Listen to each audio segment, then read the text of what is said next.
My name is Dara. I was 34, a regional compliance coordinator for a logistics firm, and I owned a house on Callaway Street in Dayton, Ohio. Not jointly. Not with a cosigner. Mine, deed in my name, mortgage in my name, every utility bill and property tax notice addressed to me alone. I had bought it 3 years earlier at a price that made my hands shake when I signed, $612,500, assessed value at closing. I had put down enough to keep the monthly payment manageable, paid $14,380 in closing costs out of my own checking account, and driven to the house alone afterward and sat in the empty living room on the floor because I didn't have furniture yet and I wanted to feel the space. I sat there for a long time.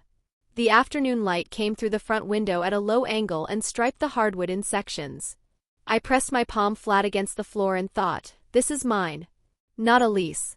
Not a loan from someone. Mine. I left for a work conference on a Tuesday. The Hilton Columbus downtown, 4 nights, a compliance summit I had registered for in January and cleared with my manager in February. I packed a single rolling bag.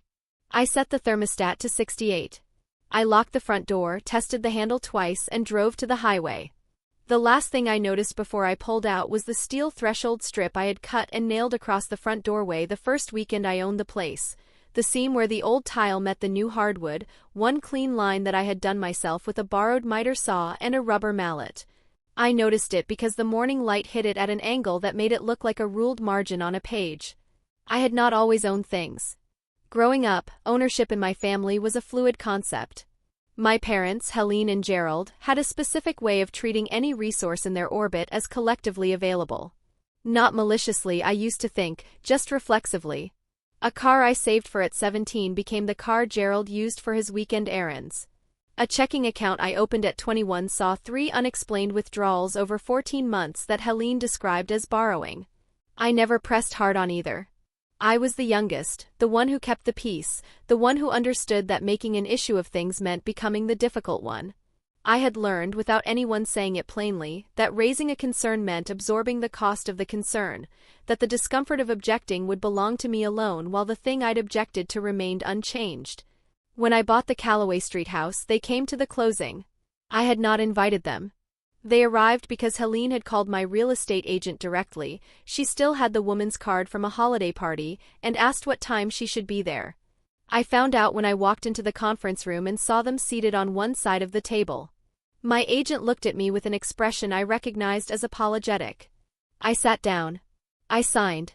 We all went to lunch afterward and Helene said the house had good bones and Gerald said the yard was manageable. In the months that followed, they came by regularly. Not constantly, maybe once every 3 weeks, sometimes more. Helene would bring food in containers she expected returned. Gerald would walk the perimeter of the yard and mention things that could be improved. They had keys because I had given them a set for emergencies, a decision I made in a specific window of goodwill that I cannot fully reconstruct now. They used the keys when I was home and they used them when I was not. I knew both things. I accepted both things. I told myself it was generosity, that this was what it looked like to have family nearby. There were comments spread across those months that I now organized differently in my memory. Helene saying the house was too big for one person. Gerald saying property like this needed someone who could really commit to it. A dinner conversation around month 7 where Helene mentioned that her friend's daughter had bought a condo with help from her parents and wasn't that a lovely arrangement. I said I thought it was. I did not register the sentence as anything other than observation. There was another evening a few months later when Gerald had walked through the kitchen while I was doing dishes and said, almost to himself, that a place this size made more sense as a family home. I rinsed a glass and set it in the rack and said nothing. He moved on to the living room. I filed the moment somewhere I didn't yet have a label for. I had spent the first year on the house the way you spend time on something you intend to keep. The threshold strip was early, first weekend, before I even had a bed frame. Then the kitchen faucet, which had a slow drip that the home inspection flagged and the seller declined to fix, so I fixed it myself over a Saturday morning with a YouTube tutorial and a wrench set I bought at a hardware store on Benchwood Road. The faucet still worked exactly as I had set it. Over the following months I learned what the house needed and learned alongside it, spending weekends on problems I hadn't known how to solve when I arrived. I had repainted the second bedroom over 2 weekends in March of the second year. The previous owners had used a color that photographed well and looked exhausting in person, a saturated terracotta that made the room feel like the inside of a clay pot. I taped the trim, rolled 3 coats of a soft warm white, cleaned the brushes in the utility sink, and stood back and felt the room open up. I did not hire anyone. I scheduled it around my work weeks and did it in sections. The yard was the other thing. Not landscaping, I had no ambition toward landscaping. But there was a section of the back fence that had rotted at the base, a 6-foot span that leaned perceptibly inward whenever there was wind. I replaced the rotted boards myself over a weekend in June, measuring twice, cutting once, setting the new boards in concrete footings I mixed in a plastic tub.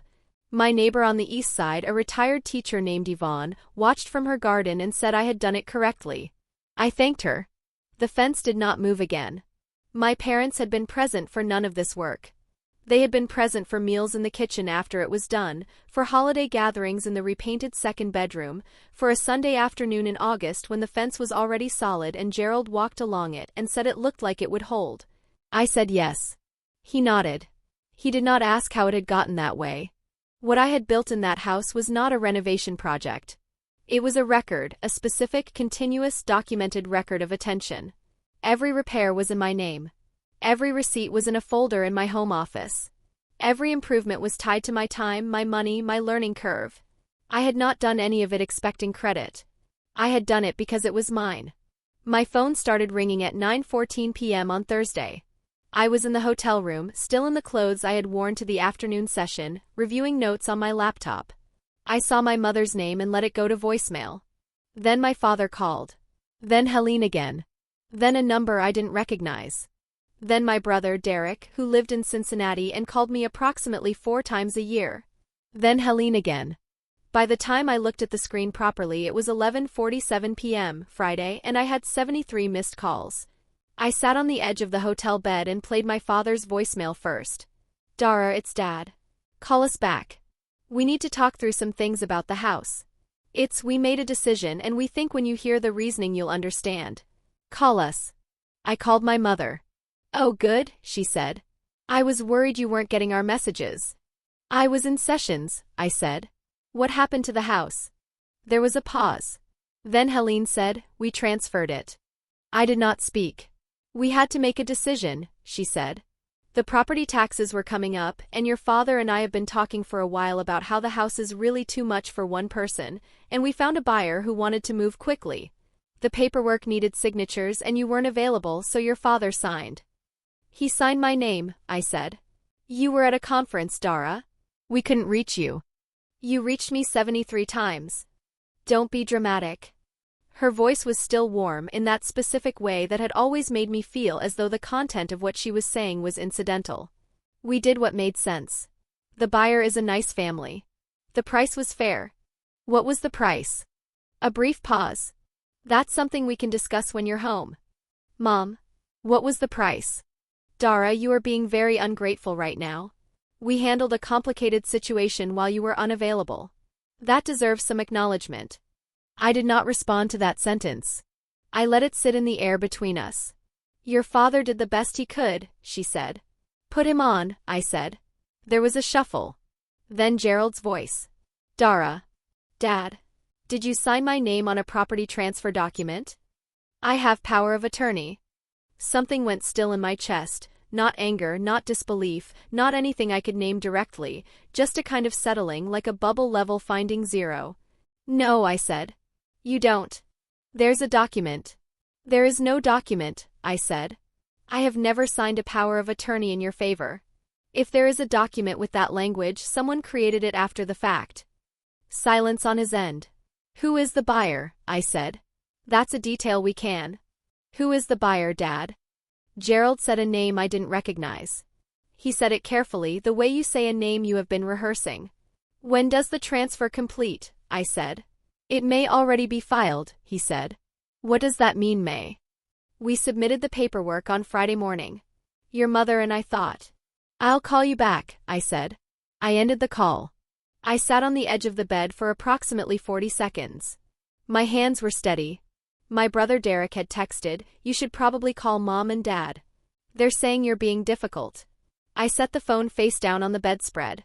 My sister-in-law had also texted. 2 of my cousins. Helene had apparently reached out to the broader family network and framed the situation as a misunderstanding being caused by my reaction. I read 3 messages and stopped reading. I checked out of the hotel at 6 a.m. Saturday. I loaded my bag into the car. I stopped at a gas station on the way out of Columbus and bought a coffee I didn't drink. The morning was gray and flat, the highway mostly empty. I merged onto the highway. I drove. I called my workplace's legal resources line at 8:15 a.m. and was given a referral number. I called the referral number and left a message. I pulled off the highway at a rest stop and searched the Franklin County Recorder's office hours. I found a direct line number. I wrote it in my notes app. I merged back onto the highway. I arrived home at 9:52 a.m. I unlocked the front door. I walked through the house once, room by room, without touching anything. The second bedroom still had the soft, warm white walls. The kitchen faucet ran exactly as I'd set it. I sat at the kitchen table. I opened my laptop. I pulled up the county recorder's online portal and searched my property address. The transfer had been submitted. It had not yet been recorded. I picked up my phone and called the Franklin County Recorder's office. The woman who answered was named Patrice. I told her I was the owner of record for a property on Callaway Street and that a transfer document had been submitted without my authorization. I gave her the parcel number. I told her that the power of attorney listed on the filing was not a document I had signed. She asked me to hold. She came back 4 minutes later. Her voice was measured, the specific steadiness of someone who processes these calls more often than most people would guess. She said she was flagging the filing for review. She said that if I had documentation contradicting the power of attorney claim, I should bring it to the office in person with a government ID. I asked if there was a window of time before the filing could be formally recorded. She said the flag would prevent recording while the review was pending. I said I would be there within the hour. I drove to the Franklin County Recorder's office that afternoon. The office was on the 3rd floor of a municipal building downtown, linoleum floors, frosted glass partitions, the specific ambient hum of public infrastructure doing its work without any particular urgency. Patrice met me at the counter. She was unhurried, thorough. She pulled the submitted transfer document on her screen and turned the monitor so I could see it. The power of attorney attached to the filing was a single page. The laminate was slightly raised at one corner, the kind of cheap print job a county office scanner flags on site. My name was on the signature line in a handwriting that approximated mine without matching it. I looked at it for a moment. I did not say anything about what I was looking at. I reached into my bag. I took out my phone. I opened the state's public notary registry and searched the notary stamp number printed on the document. I set the phone on the counter, screen facing Patrice, and laid the transfer document flat beside it. The notary registration had expired 14 months earlier. Patrice looked at the screen. She looked at the document. She was quiet for a beat that felt longer than it was. Then she said quietly, "This filing is going to be referred to our fraud review unit." I said, "Thank you." She asked if I wanted a copy of the referral paperwork for my records. I said yes. She printed it. She handed it across the counter with both hands, the way you hand someone something they are going to need. I folded it once and put it in my bag. I walked to my car. I sat in the driver's seat for a moment. The referral number was on the paper in my bag. The filing was frozen. The house was still mine. I called my parents from the parking lot. My mother answered on the second ring. I could hear my father in the background. "We were wondering when you'd call," she said. "The transfer has been referred to the County Fraud Review Unit," I said. "The power of attorney you submitted was notarized with an expired stamp. The county has the original filing. I have a copy of the referral." The background noise stopped.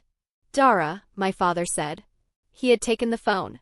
"This is a misunderstanding." "You said I was never going to do anything with it anyway," I said. "That's what Mom told me. That I was ungrateful for not understanding." He didn't answer.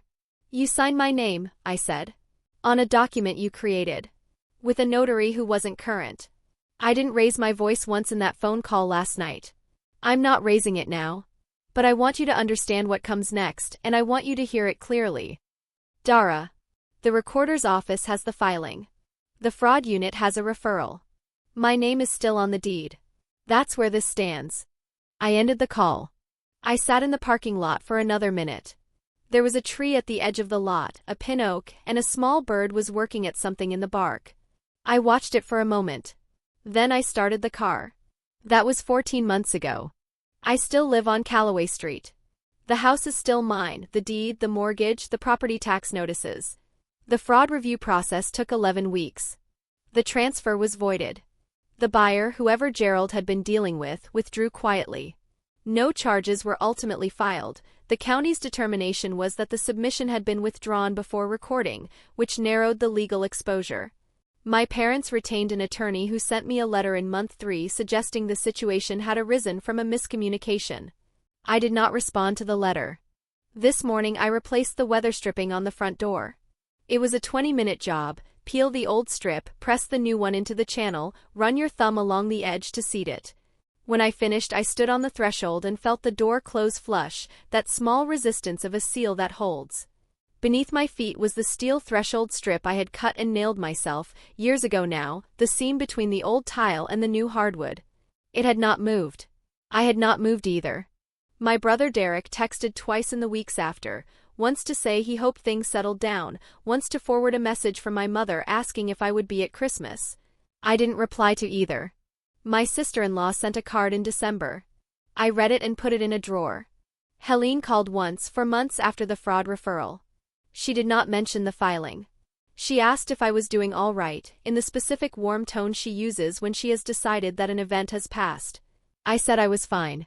She said she hoped we could have dinner sometime, that things had gotten complicated but family was family. I said I would think about it. I have not called her back. My colleague from the conference, a woman named Fatima who works for a distribution firm in Michigan, reached out when I told her what had happened. She said she was sorry, and then she said something I have thought about since, that the people who treat your property as available are usually also treating your time, your labor, and your presence that way.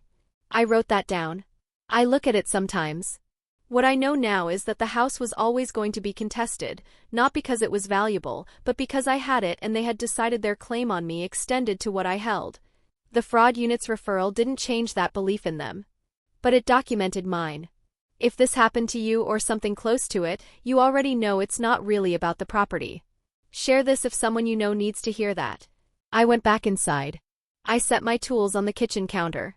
I looked at the front door from the inside at the line where the threshold strip met the floor, and I thought, this is what it costs to hold something, and this is what holding it looks like.